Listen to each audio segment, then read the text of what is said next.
O Afunda-se. Sejam bem-vindos a mais um episódio de O Afunda-se. Eu sou o Luís Janes e hoje, continuando com o balanço da temporada que agora terminou, vou falar com uma das pessoas que melhor conhece o basquete algarvio. Trata-se do Paulo Ramos, dirigente do ginásio olhanense e comentador na FPB TV, que aceitou o meu desafio para escalpelizarmos a época dos atletas algarvios, desde a formação até aos séniores. Tendo em atenção a quantidade de factos e de acontecimentos que tivemos esta temporada, era impossível verter toda essa informação num só programa. Portanto, vou ter a sorte de ter o Paulo comigo durante 2 semanas, e mesmo assim vamos ter que deixar algumas situações de fora. Não é por mal, é apenas por má gestão do responsável por este programa, eu. Mas, como o tempo é curto e a conversa longa, vamos, mas é começar. Paulo, boa tarde. Vamos começar com este programa de análise ao que se passou esta temporada. E temos muito que falar isto. Este ano foi um fartote. É verdade. Luís, boa tarde. Boa tarde também a quem nos ouve do outro lado, aqui no seu fantástico podcast, o Afunda-se. O fantástico. Sim, e que tem tido muito eco e positivo junto da Sociedade Basquetebolística Algarvia, com quem vou conversando, e é um prazer estar aqui consigo à conversa, e de facto temos muito para conversar, porque foi muito um ano mesmo. e peras para o basquetebol exatamente. algarvio. Eu que eu me lembro, nunca tinha havido um ano tão cheio de tanta coisa boa. Sim, e com tantos resultados Positivos, não é? Sim, mesmo. Não, que eu também me recordo, Aliás, nos 20 anos que levo de Algarve. Começando desde os mais pequeninos, desde a formação, quase que é só êxitos. Sim. Eu ainda me recordo, e não estou cá há tantos anos, não sou nativo do Algarve, há coisa de uns 10, 15 anos atrás, que tínhamos o Imortal em termos séniores na então CNB1, e depois tudo o resto era na CNB2. Os tempos do Goran, e feminino então nem se falava, portanto, puxando o filme atrás, 10, 15 anos atrás, podemos ver como é que estamos Foi agora. Uma alteração fabulosa, radical. É verdade. E que vai ser para continuar, porque os nossos escalões de formação, aliás, nós vamos falar muito da formação. Os nossos escalões de formação também mostram que o caminho é mesmo de êxito. Sim. Porque nesta altura, e não acho que o Paulo concorda comigo, o Algarve está, digamos que, a 4ª associação do país. Sim. Tirando depois Sim, em termos de atletas federados, anda sempre ali junto com Setúbal a morder os calcanhares, atrás Lisboa, Coimbra, Lisboa, Porto e Aveiro. E em termos de resultados... Lisboa, Porto e Aveiro, que ainda são um bocado... estão num patamar acima, sim. Mas, por exemplo, Setúbal já está abaixo do Algarve, já. E viram-se os resultados agora na festa do basquete. Que há uns anos atrás estava à nossa frente em número de atletas federados e em resultados também. Já deixou de estar nos últimos 8, 10 anos. Sim. O Algarve vai-se cotando ali abaixo daquele pódio. Então vamos começar com a formação. Quais é que foram para si os pontos altos da formação? Olha, Luís, o ponto alto da formação, e eu tinha aqui posto para dar o devido destaque no final, foi... Vamos começar ao contrário. Vamos, sim, senhora. O grande ponto alto da formação, apesar de, pelos peritos, pelos entendidos, poder não ser considerado formação, ou seja, os entendidos depois dividem o basquetebol em competição, formação e mini-basquete, enfim, chame-se-lhe o que lhe quiser, mas o ano passado fomos pela primeira vez, já em julho, portanto, algures entre o final da época passada, 21-22, e o início desta época, fomos campeões nacionais de mini-12 masculinos, nas festas do mini-basquete em Passos de Ferreira. As meninas estiveram também muito bem, ficaram em 5º, mas os rapazes fizeram um percurso fantástico, foram invencíveis, ninguém os bateu e foram campeões nacionais. Portanto, o meu grande destaque vai para essa seleção de mini-12 masculinos, superiormente comandada pelo Bernardo Batatinha e pelo Ricardo Vila, que foram campeões nacionais. Obviamente que já, e no decorrer desta época, o 3º lugar das sub-16 femininas nas festas do basquete foi também digno de nota. Terá sido a ou das melhores prestações, classificações desta seleção, no que levamos de festas do basquete. Uma seleção muito bem comandada pelo André Lima e pelo Nuno Louro. E foram, em termos de resultados, o que há de mais realçar. Em termos de clubes, naturalmente, o 4º lugar no Nacional de Sub-18 este ano do Imortal, pois terá sido o aspecto. E as Sub-16 femininas do Imortal também, que conseguiram o apuramento para a fase final do Nacional. Exatamente. E temos agora, neste fim de semana, o Portimonense, que vai estar em sua casa, portanto, a organização própria, a tentar lutar por Dos ser sub-14. campeão da Taça Nacional de Sub-14. Sub-14 masculinos, e tem francas possibilidades de o hipótese, conseguir. Uma equipa muito homogénea, muito interessante, superiormente comandada pelo Sérgio Pastrana. Portanto, em termos de pontos altos da formação este ano, foram esses. Portanto, o brilharete dos mini-12 masculinos, os bons resultados sub-18 masculinos e sub-16 femininos do Imortal, e os meninos bons resultados. Que poderão também e vamos falar um dar uma bocado, alegria. tirando um bocado do foco, qual é que para si, Paulo, qual é que foi o segredo do Porto ser tão dominador este ano nas festas do basquete? Nunca tinha acontecido uma associação só conseguir arrecadar os 4 títulos em disputa. Essa é a pergunta para €1 milhão e de facto eu não tendo tido a oportunidade de falar com o Paulo Neta, o diretor técnico regional da Associação de Basquetebol do Porto, poderá ser quem melhor lhe responderá a essa questão, mas tendo tido o privilégio de ter comentado para a FBTV as 4 finais, onde estiveram as 4 seleções do Porto, e já tinha visto também o jogo na fase anterior da seleção de sub-14 masculina que defrontou a nossa. E de facto vê-se a diferença em termos de binómio, altura, peso e também de intensidade de jogo para a nossa seleção. Eu penso que isto vem tudo com trabalho de base. Obviamente que a qualidade procura-se na quantidade. Uma associação ou a associação com o maior número de atletas federados no país, obviamente que depois, desde devidamente balizados por bons treinadores, têm que dar naturalmente 12 bons jogadores naquela região, sejam eles 14, 16, masculinos ou femininos, o que for. E de facto, a região do Porto, a par da de Lisboa, serão talvez as regiões que melhor congregam em si todos estes ingredientes. Quantidade de atletas, de onde se extrai depois a qualidade, quantidade e também, naturalmente, qualidade de treinadores e espaços, clubes, quantidade de clubes, muitos clubes a praticar a modalidade, com espaços para o fazer, alguns executivos camarários claramente focados para dar apoio. o apoio ao basquetebol, algo que se vê aqui no Algarve também muito bem em Albufeira, e de maneira que a região do Porto congrega tudo isso e os resultados aparecem, não é? Quer dizer, claro que há um ou outro que vem de outra associação e que depois vai para o Porto ou para o que for, num segundo ano sub-16, o que for.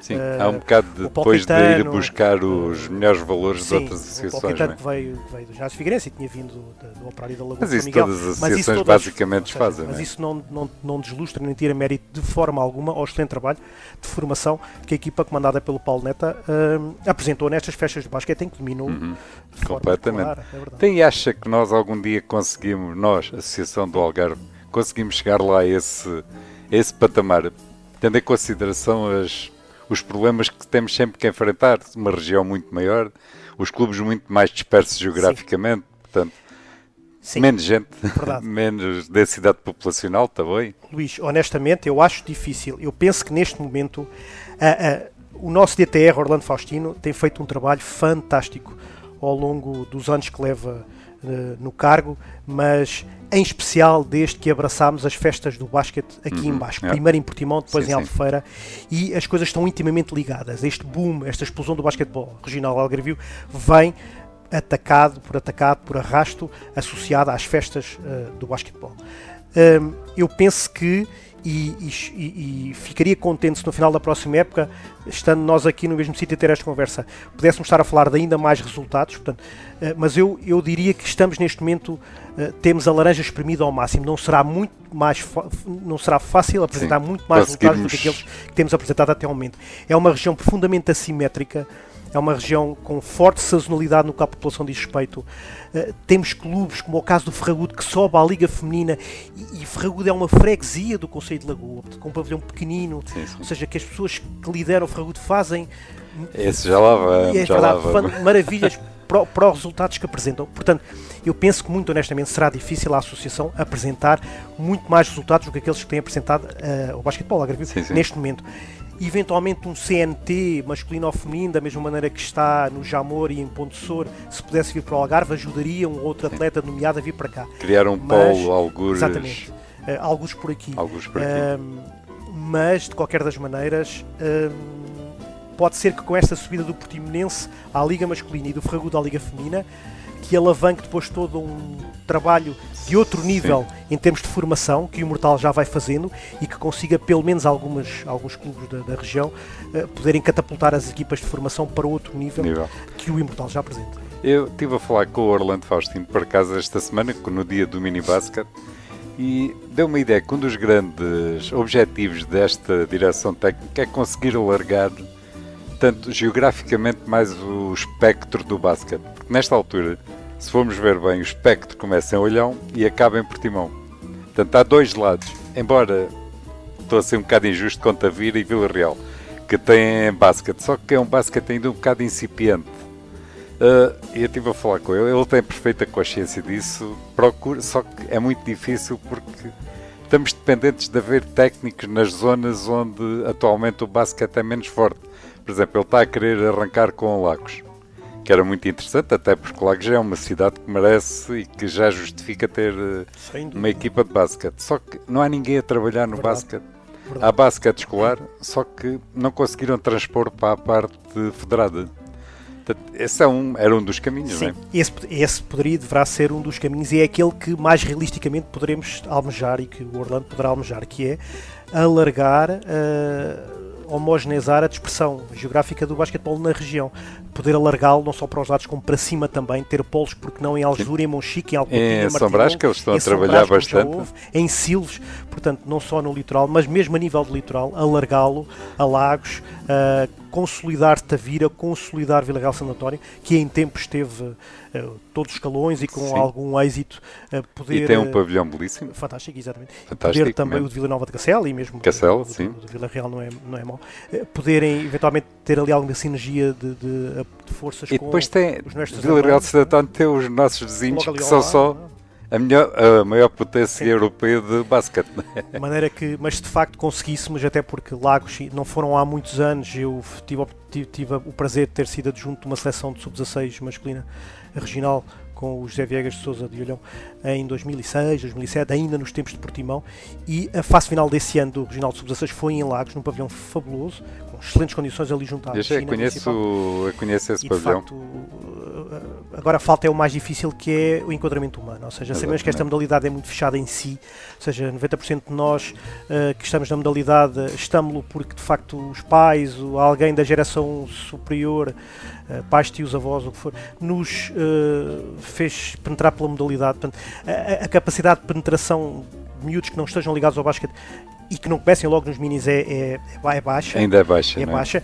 Penso que o vôlei e o hóquei terão problemas ainda piores nesse aspecto, mas o futsal, o handball é mais fácil, o futebol de 11, e como tal parece que isto é piramidal, ou seja, os anos vão passando e parece que as pessoas que estão ligadas à modalidade, seja como atletas, treinadores, dirigentes, árbitros, vão sendo cada vez menos. Parece que não há um boom de tirar do gueto onde está o basquete. Como houve no rugby, por exemplo, quando da primeira ida foi em 2007 a um Mundial, e éramos na altura a única equipa oficialmente amadora, ao mesmo tempo que tivemos uma excelente prestação no Eurobasket em Espanha, que ficámos em nono, e o basquete não teve aquele boom de praticantes que teve o rugby na altura, porque, e tanto quanto me é dado a perceber, enfim, será mais fácil pôr os miúdos no relevado e com uma bola de rugby tentar incutir-lhes as noções da modalidade. O basquete é mais difícil nesse aspecto. Mas, incrível que pareça, e do meu ponto de vista, não é? Temos duas ferramentas que em termos de marketing são fabulosas, que é a NBA e é o 3x3, que nesta altura o 3x3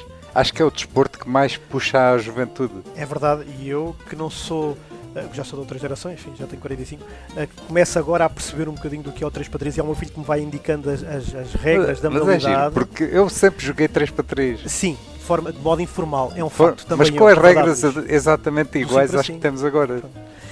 E eu começo agora a perceber algumas regras que, mas eles não vão repor a bola na linha de fundo, então, mas como é que estás agora a dar a bola ao defesa para te dar a ti de volta? E eu de facto, isto para chegar onde, que eu acho que o 3x3 espero que não canibalize o 5x5, porque eu só vejo a malta jovem a querer e a gostar de jogar 3x3. Os mesmos atletas que não vão ao treino da sua equipa de 5x5 vão depois ao torneio 3x3 e isso causa-me alguns calafrios, porque eu de facto... Porque está com medo. Estou com um bocado de receio que percamos atletas que o 3x3 possa dar uma forma tornar-se de uma forma autónomo do 5x5, como em tempos o futebol de praia se tornou também de futebol de 11, que tem um campeonato próprio ao longo do ano civil, mesmo de inverno, etc. Tenho algum receio que depois isso nos rouba alguns atletas que são extremamente válidos para o 5x5. Confesso que tenho algum receio, mas enfim. E quando já estamos com problemas é ter atletas jovens no 5x5, se perdemos para o 3x3... Pior um pouco. Pior um pouco, não é? Mas, enfim, bom. handball, mas não, São os mas 500, não é? não, eu estava a pensar, é o 3 para 3 e pescar para o 5 para 5, não é? Tirar do 5 para 5. Mas olha, Luís, que eu estou a ver a coisa mais ao contrário, do 5 para 5 a perdê-los para o 3 para 3 e não o oposto. Mas, sim. Enfim, eu penso que deveríamos capitalizar muito mais a imagem da Tisha Penicheiro, minha conterrânea da Figueira da Foz, com quem eu tive o prazer de jogar em Sub-14. Ela jogava com os miúdos, não É era? verdade, houve uma época que não houve o campeonato de escalão dela na Associação de Basquete de Coimbra. Eu joguei no ginásio Figueirense em miúdo e ela jogou connosco. E jogava naquelas coisas na praia lá Sim, na no Campo das Figueira, Traseiras, não ao pé de casa dela. É verdade que agora foi reformulado. Mas eu penso que deveríamos capitalizar muito mais a imagem dela, que apenas neste momento está afeta a um circuito de mini-12 femininos a nível nacional, que é muito válido, sim senhora, mas teria que ser algo muito mais do que isso. A Tisha Penicheiro merece. E depois temos não só a Tisha Penicheiro, nós temos a Mary Andrade, que desapareceu em combate. É verdade. Uma jogadora que esteve na WNBA e não se ouve falar nela sequer. Penso que ela é treinadora adjunta de uma universidade ou de uma equipa da WNBA nos Estados Unidos, penso eu, corrijam-me se estiver errado, mas em termos do que nos entrega, que é trazê-la para a nossa realidade da imagem, capitalizar a imagem perante a juventude. É praticamente zero. Ainda por cima, numa altura em que estamos com problemas de meter as miúdas a jogar basquete. Porque é um facto. Sim, até porque este boom que temos visto no basquete, e já lá chegaremos, Luís, a nível regional, verifica-se e acima de tudo no masculino, mas não tanto no feminino. Nós tivemos este ano apenas 3 equipas séniores femininas de basquetebol. O Imortal na Liga, o Ferragudo na primeira divisão e o Farense na segunda. Embora pareça, se formos olhar para o quadro geral, pareça que o basquete feminino no Algarve está em grande destaque, porque tivemos uma equipa que subiu à Liga Betclic. Sim. Mas não, efetivamente é o contrário, há muito menos equipas a disputar. Se não estou errado, 12 equipas masculinas a disputar campeonatos nacionais e 3 equipas femininas. Exatamente. Que é complicado. Sim. Bom, mas enfim, vamos ter fé. Sim. De qualquer maneira, o basquete do Algarve está de boa saúde. Está a dar os passos certos no sentido de melhorar, e estamos a falar ainda de formação. Os resultados estão a aparecer, as nossas equipas são, seja onde for que vão, são competitivas, já não acontecem aquelas situações de irmos até Lisboa e levar cabazadas de virmos de lá. Somos competitivos e isso é o melhor elogio que se pode fazer às nossas equipas. Exatamente. Que vão a segundas fases, a fases nacionais, campeonatos ou taças, é que somos competitivos em campo. Já as outras equipas, quando vêm para aqui, já não vêm assim com uma ideia de excursão de vamos para o Algarve. Uma perspectiva turística, exatamente, não vem. Não vem, já vêm preocupadas com o que lhes vai acontecer. Sim, concordo. Vamos deixar a formação e vamos passar para os mais velhinhos, que tem sido sempre o campo de batalha do Afundanço, porque ainda não tive hipótese de olhar para a formação, com muita pena minha, porque eu gosto de formação. Que acho que toda a gente gosta de basquete, gosta da formação. Sim. Todos começámos por aí, não é? Claro.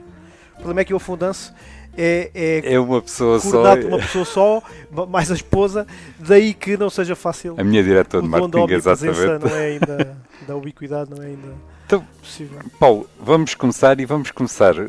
Vamos analisando as equipas, vamos dar uma vista de olhos o que as nossas equipas fizeram. E vamos começar por vamos começar por ordem alfabética, para não ferirmos suscetibilidades de ninguém.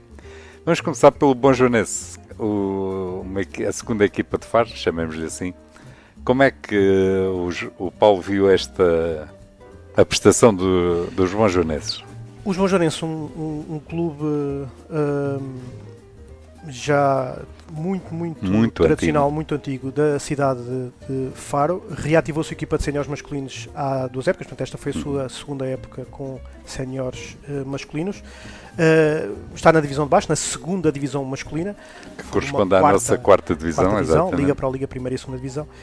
Esteve na primeira fase na zona sul, que tinha 6 equipas da nossa região, filiadas na Associação de Basquete do Algarve. Ficaram em sexto. Não conseguiram ser apurados para a fase final para a fase e seguinte. Foram disputar depois uma taça nacional, séniores masculinos, onde ficaram em segundo. Fizeram também um jogo para a Taça de Portugal, que perderam. Recordo que a Taça de Portugal é de participação obrigatória para clubes de Liga e Pro-Liga e de participação facultativa para clubes de primeira e segunda divisão. Portanto, da segunda divisão e do Algarve, o Bonjorenses foi a única equipa que se inscreveu, fez um jogo que perdeu. Segundo lugar na primeira fase na Zona Sul é na Taça Nacional de Séniores Masculinos, que começou após o término desta primeira fase da segunda divisão masculina.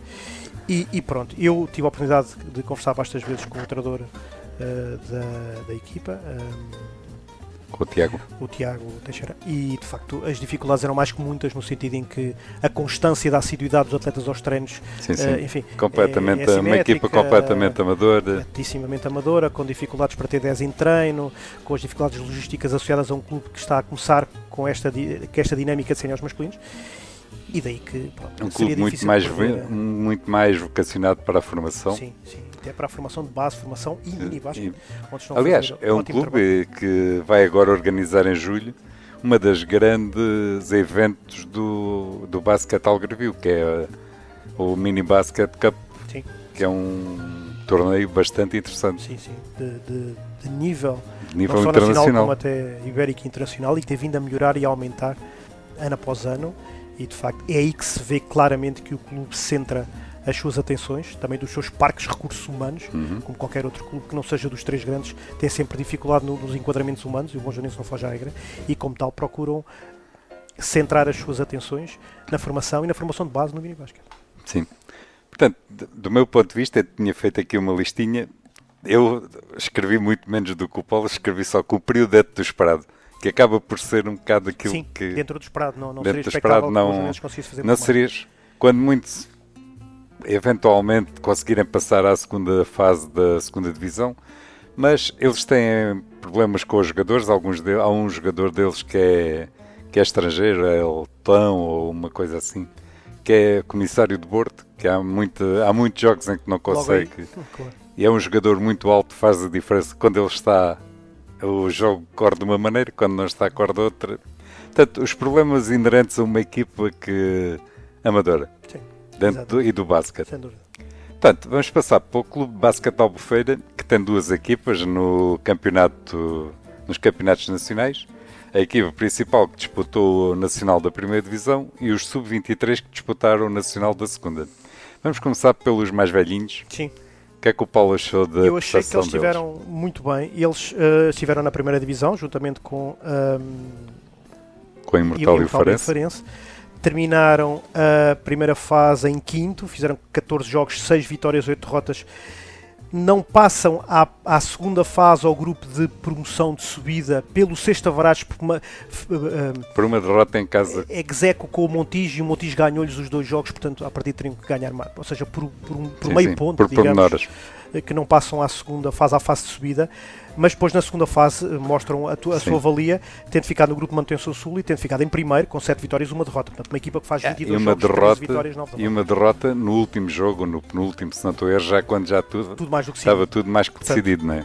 É uma equipa que na segunda fase mostra o porquê de ter ficado ali a meio ponto de poder ir à fase de subida à Pro-Liga. Não participou na Taça de Portugal, teve os dois americanos em destaque em termos estatísticos, se bem que a estatística da primeira e segunda divisões, não sendo obrigatória para os clubes fazerem, é sempre pouco fiável, ou menos fiável que na Pro Liga e Liga, em que os clubes são multados se não apresentarem os técnicos estatísticos, mas tiveram o seu norte-americano Anthony Peacock como terceiro no ranking MVP, isto a nível nacional, e também segundo nos ressaltos totais e ofensivos, e primeiro nos ressaltos defensivos, isto a nível nacional. E o Eugene Campbell, que foi terceiro na percentagem de lances livres. Portanto, mesmo não sendo 100% fiável estes valores, dá para ter uma ideia da valia dos dois estrangeiros que... Mas, embora eu acho que o Eugene Campbell podia ter dado um pouco mais, como base e como americano, podia ter tido, do meu ponto de vista, portanto, não conheço intimamente o que se passa dentro da equipa. Nós aqui Luís, estamos mas a falar... mais do que eu não vi, confesso, um jogo que fosse do CBA. Eu vi 2 ou 3 jogos e fiquei sempre com a ideia que é um jogador americano com toda a escola americana, mas podia ter sido um bocado mais influente. Eu também concordo com o Paulo, tanto a equipa ficou... Eles queriam claramente subir à fase de disputa para a Pro Liga, só que faltou-nos um danoninho, Verdade. como dizia o outro. Execo com o Montijo, Com o Montijo. perderam com os 2 jogos. E depois, na segunda fase, dominaram perfeitamente a situação e não deram hipótese a ninguém. Acabaram por cumprir dentro do que... Sim. Também é uma equipa que não tem grandes expectativas, não tem grandes ambições. Sim, e tendo em conta que veio da segunda divisão, portanto é uma equipa que até fez talvez mais do que seria expectável. Exatamente. Nesse sentido, no sentido em que foi uma equipa que subiu, à semelhança do Farense. Eu, infelizmente, não conheço muito bem o CBA, ainda não tive hipótese de... Já tenho aqui os contactos todos, estou a pensar marcar um dia para ir falar com eles, para conhecer a realidade do clube, só que ainda não tive hipótese, portanto... Estou a falar aqui um bocado de espectador de fora, completamente de fora, neste caso. Que é permitido ver ao público, claro. Os Sub-23. A equipa Sub-23, sabia até que Sul depois participou também nesta primeira fase na Zona Sulé, não conseguiu também a passagem à segunda fase, não se inscreveu depois também na Taça Nacional de Séniores Masculinos e pronto, era como qualquer equipa Sub-23, seria para dar mais minutos, mais rotação, mais... calmo, mais traquejo, mais experiência, enfim, o que se queira chamar, aos jovens que não teriam talvez tantos minutos. Acha que justifica num clube da primeira divisão que subiu da segunda ter uma equipa de sub-23? É estranho, é um facto. Eu não conheço a fundo esta dinâmica do CBA. Estou a falar de cor. É verdade. A menos que tenha sido uma geração com muitos jogadores. Muitos jogadores, às vezes pode acontecer. O ano de 2000 e tal teve uma quantidade enorme de jogadores naquele clube. A menos que tenha sido isso e que os responsáveis tenham visto. Não, temos aqui atletas que, não estando ainda aptos para uma primeira divisão em que quase todas as equipas já têm estrangeiros, etc. Mas também não os queremos perder e não vendo aqui mais nenhum clube perto onde eles pudessem ser emprestados e rodar, vamos criar a nossa própria equipa B ou sub-23. Se for esse o caso, parece muito bem. Não sendo esse o caso, então, enfim, já é mais questionável uma equipa de primeira divisão ter depois uma equipa sub-23 na segunda. Mas eu não conheço também a realidade para saber se são muitos atletas nessa questão. Vamos deixar este assunto em pendente para quando eu falar com os responsáveis. Exatamente. Até não estamos a criticar de maneira nenhuma, estamos apenas a comentar uma situação que daqui a bocado já vamos falar de outra situação de outro clube que mais ou menos também quero tirar dúvidas. Mas aí você vai ter mesmo que responder. Vamos embora. Vamos então para o Farense. O Farense teve 2 equipas em competição, uma masculina e outra feminina. Vamos começar pelos masculinos, que tiveram na primeira divisão, com o espírito de tentar subir à Pro Liga. Foi uma aposta declarada desde o início. Fizeram uma primeira fase e uma segunda fase sem espinhas, sem mácula nenhuma, sem derrotas. Fizeram uns playoffs bons e depois, no fim, apanharam uma equipa que, do meu ponto de vista, não lhes deu grandes hipóteses, que foi o Imortal Sub-23. É verdade, Luís, está quase tudo dito. O Farense, de facto, assumiu-se desde o primeiro instante como candidato à subida para a Liga, tinha equipa para isso, fez uma primeira fase imaculada, 14 jogos, 14 vitórias, uma segunda fase também já no grupo de promoção quase imaculada, em que em 8 jogos fazem 7 vitórias e uma derrota, portanto dá um balanço de 22 jogos, 21 vitórias e uma derrota, mas depois na final zonal apanharam, ultrapassaram o Chamusca sem problemas, mas depois apanham um Imortal reforçadíssimo, entre outros com o Diogo Seixas, que fez uma diferença abismal. Sim, tinha acabado de chegar. Eu penso que ele já tinha feito alguma parte da época já nos Estados Unidos a nível universitário, já depois de ter saído do Betis Sevilha, e que veio dar uma ajuda e que ajuda. Aliás, quando o Diogo chegou e fez alguns jogos, teve alguns jogos na banca da equipa sénior, ele estava a jogar com uma proteção, deve ter vindo um bocado tocado. E teve aquele período de adaptação, não é? E talvez não tenha tido os minutos até na Liga que se poderia esperar. Mas depois explodiu na primeira divisão. E de facto o Farense, uma equipa mais tarimbada, mais experiente, mais madura, mas não tão enérgica, nem tão corredora, nem tão jovem como a do Imortal. E foi surpreendida. E de facto naquele terceiro jogo na Negra em casa, a gasolina acabou no segundo período, no segundo quarto, e pronto, e depois foi um passear da equipa. Pagaram um bocado de terem jogado 24 horas antes, menos até, num jogo muito duro, em casa do Imortal. Daí que o Farense de facto foi até onde as pilhas deixaram, foi até onde a bateria deixou, apanhou um Imortal que não era o mesmo Imortal do início da época pela frente. Imortal esse a quem tinham ganho por 2 vezes na primeira fase. e por via disso não conseguiram desportivamente o acesso à Proliga, porque tenho indicações de fontes não confirmadas e oficiosas de que houve uma equipa na Proliga Zona Sul que desistiu e que o Farense foi convidado e que tinha aceito o convite para subir à Proliga. Olha, é novidade. Sim, foi os meus mentideres. Posso deixar já aqui um exclusivo afundanço, que de fonte oficiosa e não 100% ainda fiável, ainda não confirmada, mas que sim, que o Farense foi convidado e aceitou participar na Proliga por via de uma já agora, não sabe qual é a equipa, não? Não sei mesmo. Isto foi-me dito por um diretor de um clube aqui da região, que me disse que era garantido, mas que não me disse também qual das outras 8 equipas que estão na Proliga Sul desistiu. Tinha desistido, alegadamente desistido. Uma delas eu sei que não desistiu, porque estou na dinâmica do clube, que é o Ginásio Olhanense. Essa não desiste. Portanto, poderá ser uma das outras 6, sendo que é a 8ª. O Benfica também não acredito que tenha desistido. Enfim, Benfica B também não, exatamente. Cabo Madeira, pois também não. Galitos do Barreiro e Barreirense, enfim. Pois, não. Barreirense talvez mais que o Galitos, mas não sei. É especulativo, mas as indicações que tenho são essas. E é inteiramente justo, inteiramente merecido. É que o problema aqui, e agora... que isto, o basquete, as conversas é assim, estamos numa conversa, mas depois aparece logo outra que pode... Sim. O basquete de Santo André dá-me a ideia que é um projeto muito parecido com o do Farense, que se não consegue a dinâmica de subida, pode ficar afetado com os apoiantes, com os patrocinadores, com os próprios diretores, a estrutura não ficar contente com o não subir. O basquete de Santo André levou uma pancada forte a não conseguir a subida para a Liga Betclic, que tiveram na disputa com o Portimonense. Se o conseguisse, teria sido um feito histórico. De duas subidas seguidas em 2 anos. Mas, por outro lado, mas o Farense também está na mesma situação. O Farense estava na 2ª divisão, subiu e esteve a lutar pela subida. Marcos, Portanto, a minha dúvida é, estes 2 projetos têm força suficiente para aguentar a não subida? O problema, eu penso que o grande problema dos 2 projetos, quer de um quer do outro, é o facto dos anos irem passando, os jogadores de valia, de craveira para estas divisões já mais altas do basquetebol nacional não são tantos assim, os anos vão passando, os jogadores vão envelhecendo e, por mais que se queira, não há necessária renovação interna, porque os jogadores...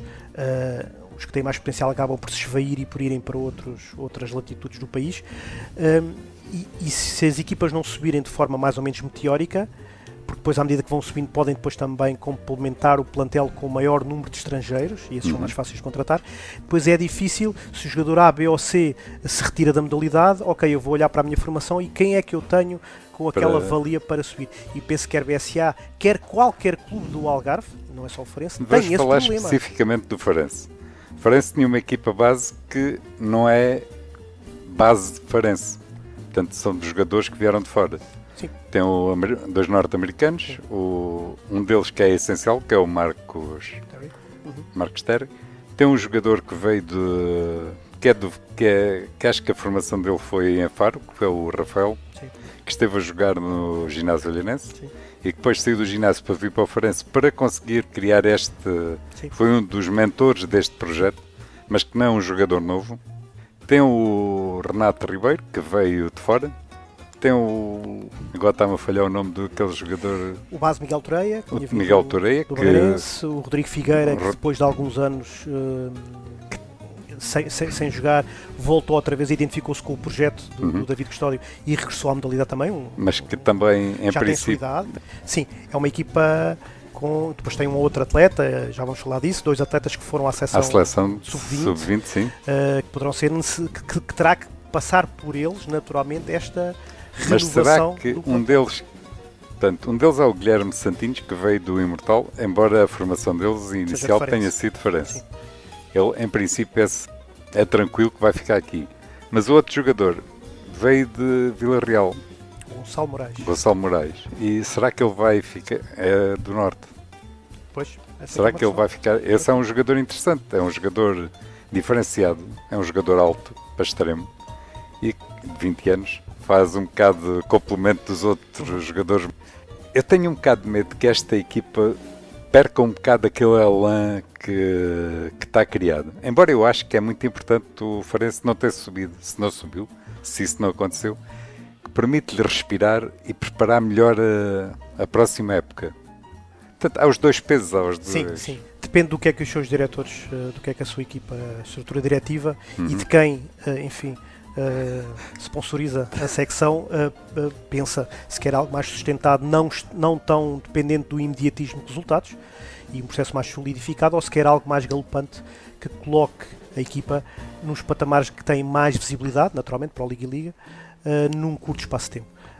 Teremos que ver. Agora, naturalmente que muito, num imediato, muito dependerá da continuidade ou não do Rafael Vilna, se abandonar a modalidade ou continua, do Miguel Toreia, se continua a identificar com o projeto ou se procura outras paragens, deste jovem que o Luís falou, enfim, se o Filipe Vonaf, se o Rodrigo Figueira pedem licença ao corpo e jogam mais uma época. O Filipe Vonaf este ano teve uma época muito complicada, grande parte da época perdeu-a por lesão. Portanto, vamos ver se esse núcleo de jogadores mais experientes, mais veteranos, dão mais uma oportunidade ao projeto, entre aspas, naturalmente. Depois, quando colmatados com dois estrangeiros, poderão ser o Marcus Terry e o BJ Gladden ou outros, esse será o menor dos problemas, se poderão dar uma segunda vida ao projeto, porque se de facto Marcus Terry, que nem sequer era para ter ficado no Farense, pelo menos no início da época não estava apresentado, digamos assim, mas que foi muito importante para o clube.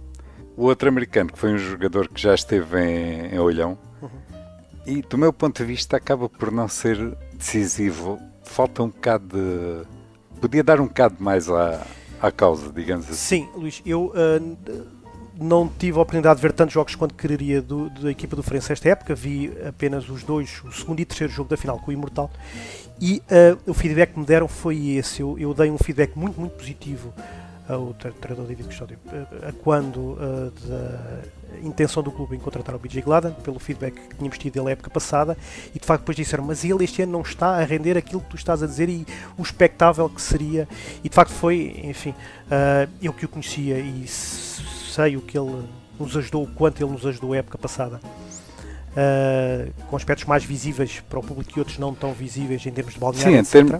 Em termos defensivos o jogador é fabuloso, só sim, que... mas precisa-se de algo mais, eu percebo, para esta realidade, e de facto eu realmente vi no segundo e terceiro jogo com o Imortal que ele... No segundo jogo que ele foi o melhor jogador da equipa, sim, até. Mas acima de tudo no terceiro ele deveria ter estado uns furos acima e de facto não esteve.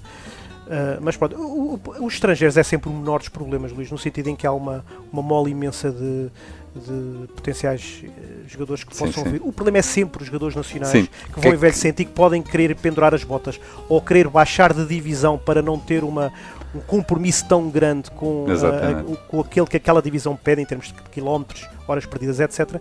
E que depois a renovação desses é que é difícil de fazer. Isto é transversal a qualquer clube que não sejam os três grandes. Sim. Aqui, especialmente nesta zona do Algarve, que acabamos por pagar pela interioridade, não é? Quer se queira, quer não. Portanto, as meninas. O que é que o Paulo achou? Eu achei que, para já, é de realçar o reativar desta equipa de séniores femininos por parte do Farense, não só porque foi a única equipa na segunda divisão, portanto, feminina, e foi da região, e foi também a única equipa, uma das únicas 3 equipas femininas que a região apresentou, para uma equipa que foi começada pelo zero. A treinadora foi escolhida de forma muito feliz, não poderia ser outra, a Daniela Lima, que foi...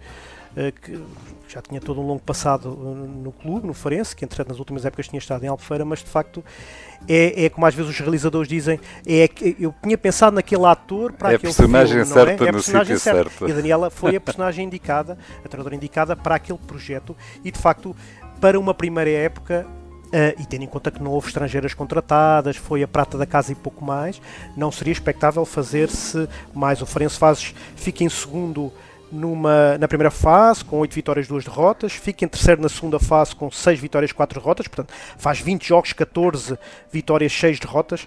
Tem a Soraya Nazaré com, enfim, uma jogadora fabulosa, sendo pouco fiável os índices estatísticos nesta divisão, mas não, mas termina pelos jogos que vi, foi uma jogadora que marcou sempre a diferença. Termina como primeira no MVP, terceira em ressaltos defensivos, primeira em ressaltos ofensivos, no total de saltos, enfim, segunda em faltas sofridas e por aí fora, primeira em roubos, terceira em roubos de bola, de maneira que seria difícil almejar algo mais nesta época. Portanto, é uma equipa claramente acima do que seria talvez até expectável pelos seus diretores. Foi uma agradável surpresa. A jogarem contra equipas que as pessoas podem pensar, segunda divisão, praticamente todas as equipas que têm aspirações a subir têm americanas.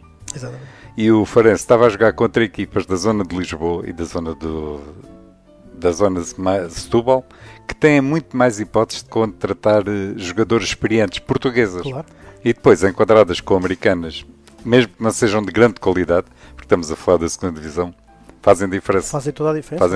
Há esses três vetores, exatamente, a pirâmide, ou seja, a maior parte das equipas apresentar estrangeiras, as equipas dessas zonas com maior densidade populacional terem uma série de atletas já veteranas que não poderão já ter a disponibilidade física necessária para uma liga ou uma primeira divisão, mas estão perfeitamente capazes para uma segunda divisão, fazem e muitas delas diferença. Sendo equipas também B ou sub-23 que possam ter jovens de grande valia nessas equipas. Esta mistura destes três fatores que o Farense não teve colocaria as outras equipas em pé de vantagem, e isso não se verificou. Uma das equipas que ganhou o Farense na primeira fase trouxe uma jogadora que é da Seleção Nacional Sénior. Portanto, está tudo dito, não é? E tudo isso associado ao isolamento geográfico, que nem sequer mais uma equipa na segunda divisão do Farense teve para dizer assim, ok, este fim de semana fazemos só 20 ou 30 km e daqui a 2 horas estamos em casa. Não, nem sequer isso teve. E de facto... Ainda por cima, falei com a Daniela, que diz que muitos dos jogos marcados às 9 da noite em Lisboa, num domingo. Inconcebível. Pois, que acabam porque são jogadoras amadoras. Exatamente. Aí o diretor de competições da Federação tem que tomar uma posição e dizer, não, isto não é possível. O ginásio olhanense, apesar de ser uma equipa semi-profissional, teve um problema similar, um jogo na Maia às 9h30 da noite, a equipa chegou às 6 da manhã, 6h30 a casa. Isso é perfeitamente inconcebível no basquetebol de hoje em dia. É que tem que haver alguém na Federação que dê um burro e dizer, isso não é possível. Exatamente. Há esta janela de marcação. Nós estamos a falar de equipas que são profissionais e que vão para os hotéis e que acabam o jogo, vão para o hotel, descansam. Isso é inconcebível no nosso desporto, infelizmente. Pegando o seu exemplo, estamos a falar de atletas que vão chegar às 3 ou 4 da manhã a casa, 2 da manhã, e no dia a seguir às 9 estão a trabalhar. Estão a trabalhar ou a estudar, seja o que for, que seja a atividade delas. Portanto, os resultados da equipa superiormente comandada pela Daniela falam por si. E de facto o único problema aqui deste projeto é... Eu estive a falar com a Daniela no último jogo e achei um bocado desgastado. Um bocado cética em continuar com o projeto. Espero que ela repense. Se ela estiver a ouvir, espero que tenha ganhado a embalagem. Sim, isso é os quilómetros. Ela começou a contar. Quantos quilómetros é que eu fiz esta época? A ir a Lisboa e vir? Não, a pessoa não pode pensar nisso, porque só desiste logo. 2.000, 3.000 quilómetros. Não, estou cansado. Não, mas daqui a um mês ou dois. Sim, não, eu estou convencido que lá para julho, para agosto, isto já o bichinho começa a morder outra vez. Portanto, estamos com a esperança e estamos convencidos os dois que vamos ter Farense a lutar pela subida para o ano. Sim. Tendo em conta o doce de boca que nos ficou desta época, só pode. Passa a seguir, terá que ser igual ou melhor do que esta época, sem dúvida. Bom, então vamos, e para terminarmos este programa por hoje, porque senão as pessoas não ouvem isto, e nós esta semana vamos fazer um coisa, e para a semana continuamos a nossa conversa. Vamos só falar um bocado bom do Ferragudo, de um dos grandes vencedores desta temporada. Ferragudo femininos, porque o Ferragudo também, embora não seja muito falado, também tem uma equipa de sénior masculina. Tem, sim, senhora. O Ferragudo é uma equipa que de facto tem tido num passado recente mais notoriedade com o seu feminino do que com o seu masculino. E há duas, penso que é a segunda, corrijam-me se não estiver correto, época em que tem o José Calabote à frente dos distintos, terceira da secção e em especial do feminino, com os resultados que se podem ter visto. Portanto, uma equipa que sobe à Liga Betlic feminina. E foi também uma passagem meteórica. Há 3 anos estavam na segunda divisão. Sim. O Ferragudo quentinho, depois termina em primeiro a Zona Sul, a primeira fase, 3 vitórias, 1 derrota. Termina em primeira a segunda fase, no grupo de promoção, 8 vitórias, 3 derrotas. E depois, na final zonal, como vencedor dessa segunda fase, adquire o direito esportivo de subida à Liga. Entretanto, a equipa sofreu ali algumas alterações, nomeadamente as americanas foram-se embora. E da venezuelana. E perderam os 2 jogos depois com a Sanjoanense, mas com o objetivo já plenamente alcançado. Sanjoanense depois foi à final, não é? Sim, com o Barcelos. Portanto, teve a sua tubaganha Chervel Cox como quarta no ranking de MVP, terceira nos ressaltos totais, segunda nos ressaltos defensivos, a Catarina Caldeira como quarta nas assistências, a Fatoumata Baldé como quinta na percentagem de 2 pontos, a Mirela Ávila quarta nos 3 pontos. Portanto, jogadores que se foram destacando estatisticamente nesta equipa superiormente comandada pelo José Calabote. Fez um jogo, uma derrota na Taça de Portugal e foi uma época muito, muito positiva para as comandadas pelo José Calabote. E agora convém darmos uma vista de olhos ao que é o futuro imediato do Ferragudo. Eu estive a falar com o José Calabote e foi uma das perguntas que eu lhe fiz. Será que tanto o Ferragudo como o Paulo há bocado já tinha falado nisso, o Ferragudo é uma freguesia pequena, é um satélite de Portimão. E eu perguntei-lhe, será que as pessoas daqui têm a noção do feito que vocês conseguiram? E ele disse, não. Porque tem sido um problema para o clube conseguir congregar o apoio que merecem, porque estamos a falar de uma equipa que nunca teve nestas andanças e de repente se vê na Liga Betclic. Sim. O meu grande problema é, será que o Ferragudo consegue ultrapassar aquele primeiro ano de aprendizagem? Sim. Esse primeiro ano é sempre o ano das dores de crescimento, é sempre aquele que, por exemplo, que o Sangalhos na Liga Masculina este ano não conseguiu ultrapassar, etc. E que, se não for ultrapassado, pode ruir ali os alicerces do projeto. Conseguindo passar esse primeiro ano, como o Imortal em femininos conseguiu ir logo ficando em 8º lugar e logo fazendo a vida negra ao Benfica nos playoffs, aí as coisas podem se consolidar. Eu também tenho essa ideia. Eu diria que não só na Liga Betclic feminina, mas também masculina, deverá ser a equipa que vem de uma zona populacional mais pequena. Sim, sim. Ferragudo é uma freguesia do Concelho de Lagoa, que tem talvez 1000 e poucos habitantes, se é que os tem. Portanto, não conheço outra realidade em termos de ligas masculinas, Betclics, masculina e feminina, com essa particularidade geográfica, e também tenho essa ideia, ou seja, que os feitos que o clube tem alcançado ultimamente têm passado completamente ao lado da população. Exatamente. O Ferragudo, e ainda bem, tanto quanto me é dado a perceber, beneficia não só do núcleo fechado de pessoas que vive com grande intensidade e paixão o clube, mas depois também com um ótimo apoio da Câmara Municipal da Lagoa. Sim.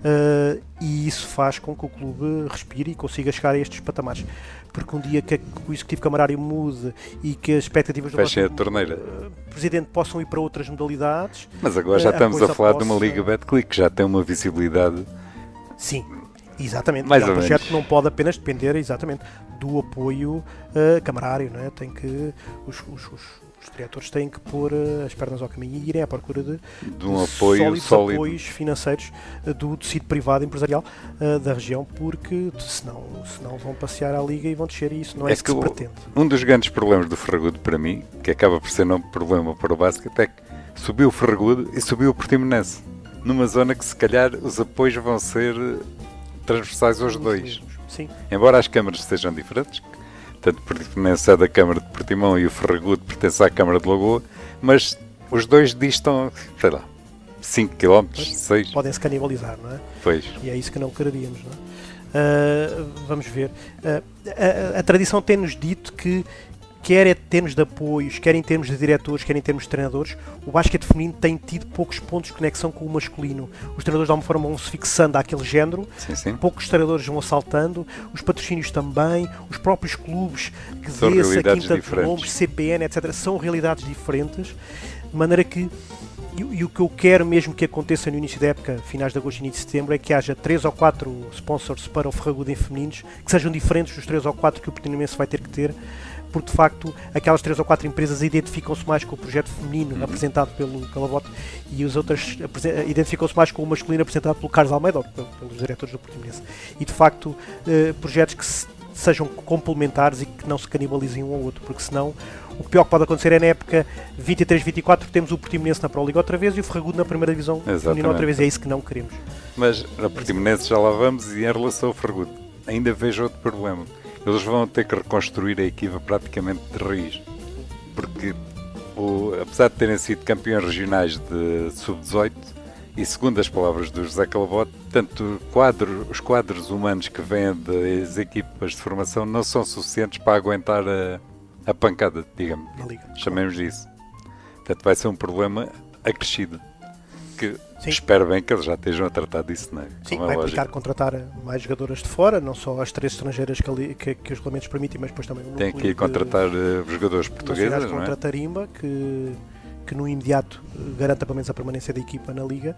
Sim, são as chamadas dores de cabeça saudáveis que o Calabote tem, mas que no caso eles serão mais que o normal, porque vai começar quase tudo do zero. Exatamente. Porque a realidade que ele tinha na primeira... A equipa que o guiou à Liga, tirando totalmente uma atleta ou outra, não poderá ser a equipa que ele... Exatamente, que vai ter na Liga Betclic, não é?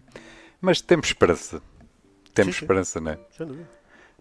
Vamos falar agora dos masculinos, que ficam um bocado para trás no meio desta dinâmica toda do feminino, mas que existem. Sim, é verdade.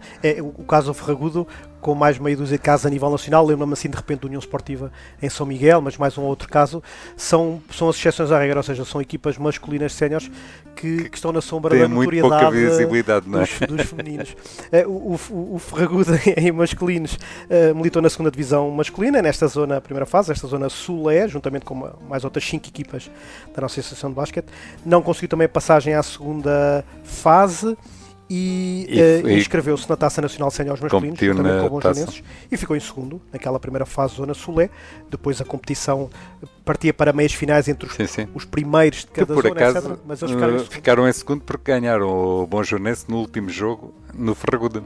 Estavam os dois a discutir tac-a-tac e acabaram por ficar em segundo com sexta averagem.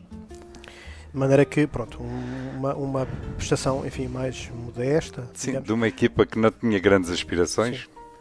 Mais uma daquelas que cumpriu dentro do esperado. Sim, exatamente. É sempre de realçar os modos competitivos desta segunda, bem sei que uma segunda divisão masculina, sendo a divisão de base e nunca sabendo a quantidade de equipas que se pode, porque é uma divisão de inscrição simples, quer dizer, a pessoa inscreve-se. É a primeira divisão que a competição apanha. E neste caso a Zona Sul tinha 7 equipas. 7 equipas e as equipas fizeram 12 jogos. Portanto, quem não se tivesse inscrito numa Taça Nacional depois, ou quem não tivesse ido a uma Taça Nacional, fazia 12 jogos. Que foi o que aconteceu ao Ferragudo e foi o que aconteceu ao Tubarões. Ferragudo e Bonjonenses fazem ainda mais alguns jogos na Taça Nacional. Ginásio e Portimonense Sub-23 fazem a segunda fase, e CBA Sub-23 e Tubarões fazem apenas estes 12 jogos, o que é manifestamente pouco, mesmo até para quem queira competir apenas pelo prazer que dá jogar a modalidade. 12 jogos é francamente pouco, portanto algo terá que se repensar em termos de... Porque acabou a temporada, se não estou em erro, em fevereiro. Pois. Foram para casa. Segunda divisão, antiga CNB2, enfim, chame-se o que se lhe quiser. Numa divisão em que as pessoas estão a jogar mesmo pelo prazer de jogar, não há princípio, a menos que seja um projeto como o como o de Castelo Branco, que é um projeto que estava na segunda divisão, mas que estava pensado para outros níveis. Mas eu também quero falar não especificamente de Castelo Branco, mas de um caso específico, que é o do João Rocha, mas se calhar vamos passar para a semana seguinte, porque hoje isto já está muito longo. Vamos ficar por aqui. Paulo, foi um prazer enorme. Luís, é um prazer estar aqui. De qualquer maneira, para a semana cá estaremos, por isso. É sempre um gosto estar aqui consigo. E assim chegamos ao fim deste programa. Quero agradecer ao Paulo a disponibilidade para estar comigo a analisar estas situações e já sabem, na próxima quinta-feira cá estaremos para continuar este balanço. Hoje ficamos por aqui, desejando que o programa tenha sido do vosso agrado. Fiquem bem e já sabem, grandes jogos de basquete.